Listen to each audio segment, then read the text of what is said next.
سارے صحابہ کرام رضوان اللہ علیہم اجمعین اللہ نے ان کو چنا. حضور صلی اللہ علیہ وسلم کے ساتھ مرد ہوں یا عورتیں ہوں، غلام ہوں یا آزاد ہوں، بڑے ہوں یا چھوٹے ہوں، حضور کے ساتھ دعوت میں شریک ہوئے. جو کلمہ پڑھتا تھا وہ دعوت دینا شروع کر دیتا تھا. پھر جب آپ کو حکم ہوا کہ اپنے گھر والوں کو بھی دعوت دیجیے تو حضرت خدیجہ رضی اللہ تعالیٰ عنہ تھی. آپ نے کہا اے خدیجہ، اب برملا، لات اور عزا ان سے برات ظاہر کرو اور اللہ کی وحدانیت کا اقرار کرو دل سے، اور محمد صلی اللہ علیہ وسلم کو اللہ کا رسول مانو. تو بڑی سعادت والی اللہ نے ان کو چنا تھا.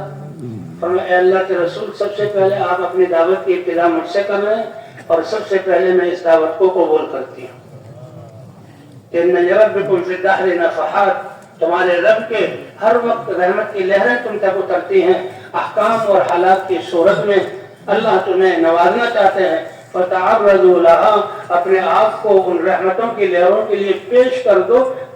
اب کنارہ کش مت ہو جاؤ اور اس سے الگ مت ہو جاؤ کہ محروم ہو جاؤ.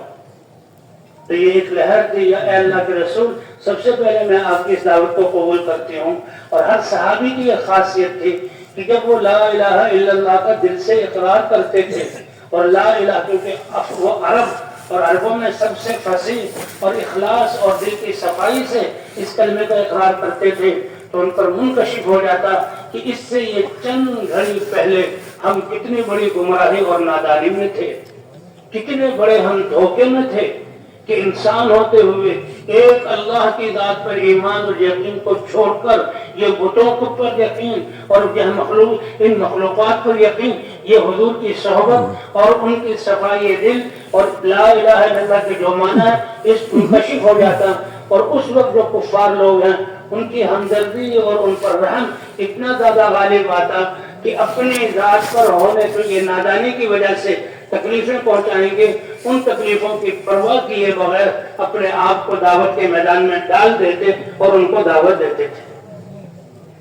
تو خدیجہ رضی اللہ تعالیٰ عنہ تو بہت بڑی تاجرہ تھی. آسمانوں سے ان کا انتخاب ہوا تھا کہ اللہ کو پتا تھا کہ میرے نبی ان کو تسلی دینے والی یہی سمجھدار ایک عظیم عورت ہے. فوراً کلمہ پڑھا.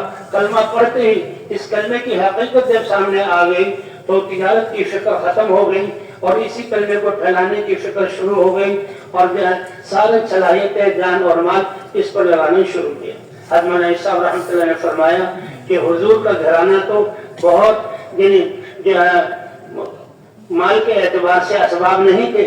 حضور نے بچپن میں کرائے پر جو ہے بکریاں چرائی ہیں، مسکنت کی حالت تھی، لیکن حضرت خدیجہ رضی اللہ تعالیٰ عنہ سے شادی ہو کر گھر میں نعمتوں کی فراوانی تھی اور اس وقت کھانے پینے کی چیزیں تھی. لیکن جب دعوت کا امر ملا تو خود حضور صلی اللہ علیہ وسلم پورے لگ گئے.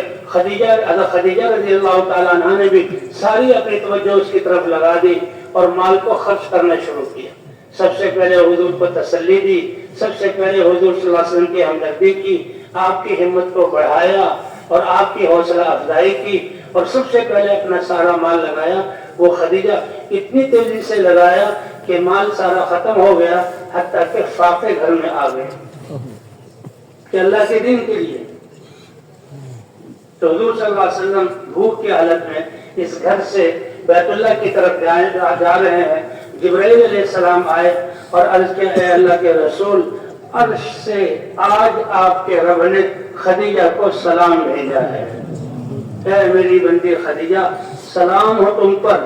میرے نبی کی بیوی اور بچوں کی ماں ہوتے ہوئے سارا کچھ دین پر لگا دیا، میرے دین پر دعوت میں، اور فاقہ آ گیا. یہ تو بہت بڑی اللہ کی طرف سے یہ نعمت ہے، یہ بھوک اور پیاس کا آنا.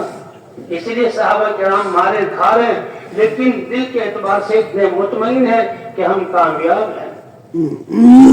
بلال رضی اللہ تعالیٰ عنہ کوڑوں کی لڑائی ہو رہی لیکن دل مطمئن ہے. وہ کہتے تھے کہ یہ کلمہ چھوڑ دو، اپنی جان کو محفوظ کر لو، جسم ادھر جائے گا اور یہ جو ہے گوشت کے لینے ہو جائیں گے، لیکن یہ کلمہ نہیں چھوڑوں گا، کیونکہ یقین تھا کامیاب اب ہوں میں، کیونکہ یہ جان جو جا رہی ہے اللہ کے دین کے لیے جا رہی ہے.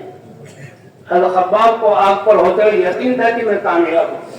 اللہ کے دین کے لیے جذبات کا قربان ہونا، بھوک اور پیاس کا آنا، یہ بڑی بات۔ وہ تو جتنا اونچا ایمان ہوگا، جتنے اونچے درجے کے لائق ہوں گے، اس کے بغیر امتحان آئے گا۔ ہم پر یہ امتحان نہیں آئے گا، تھوڑا تھوڑا امتحان۔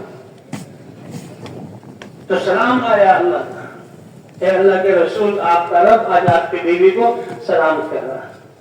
اللہ نے جس طرح یہ دین آسان ہے، فطرت کے مطابق ہے، دین پر چلنا بہت آسان، اسی طرح لا یکلف اللہ نفسا الا وسعها، اللہ نے اس امت کو دین کی محنت دی، دین کی محنت بھی بہت آسان، کیونکہ کامیابی کا دار و مدار وہ ایمان اور اعمال پر ہے، دل کے یقین کے ٹھیک ہونے پر اور جسم کے استعمال کے صحیح ہونے پر۔ اس کا تعلق پیسوں سے نہیں ہے، اس کا تعلق عہدوں سے نہیں ہے، اس کا تعلق دنیاوی نقشوں سے نہیں ہے، اس کے تعلق تو دل کے یقین اور اعمال کے ٹھیک ہونے کی وجہ سے۔ اس لیے سارے صحابہ جو حضور صلی اللہ علیہ وسلم نے دعوت شروع کی، تو صحابہ جو ہے وہ بھی دعوت میں آپ صلی اللہ علیہ وسلم ادھر کلمہ پڑھا اور ادھر دعوت شروع ہو گئی، اور صحابہ کرام کو اللہ نے چنا تھا۔ سارے صحابہ کے کیا اعمال تھے کہ ہر ایک ان میں سے دعوت دینے والا، اور دعوت کا عنوان کیا ہے کہ مخلوق سے اللہ کی طرف بلانا، مادی نقشوں اور اسباب اور اموال سے اعمال کی طرف بلانا، اور دنیا سے آخرت کی طرف بلانا۔ یہ دعوت کی بنیاد اور دعوت کا عنوان ہے۔ ہر صحابی جو کلمہ پڑھتا تھا وہ دعوت دیتا ہے۔ خدیجہ رضی اللہ تعالیٰ عنہ نے دعوت شروع کی، حضرت بلال نے کلمہ پڑھتے ہی دعوت شروع کی۔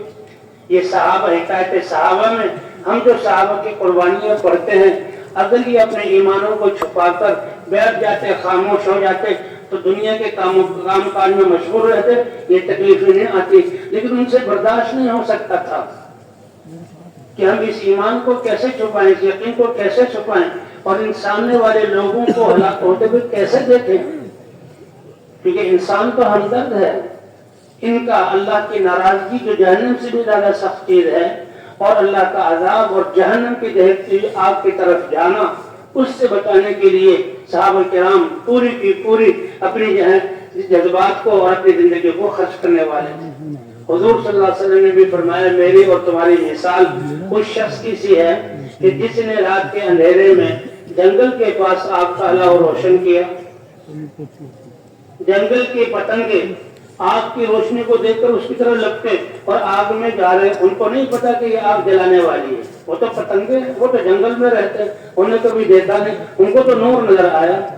لیکن یہ ایک انسان ہمدرد ہے جس نے آگ روشن کی، وہ چادر سے ان کو دور کر رہا ہے۔ فرمایا، اے انسانوں، تم بھی خواہشات اور اللہ کے امر کی مخالفت کر کے جہنم کی آگ کی طرف دوڑے چلے جا رہے ہو، اور میں تمہاری کوکھ کو پکڑ کر جہنم کے راستے سے جنت کے راستے کی طرف ڈال رہا ہوں۔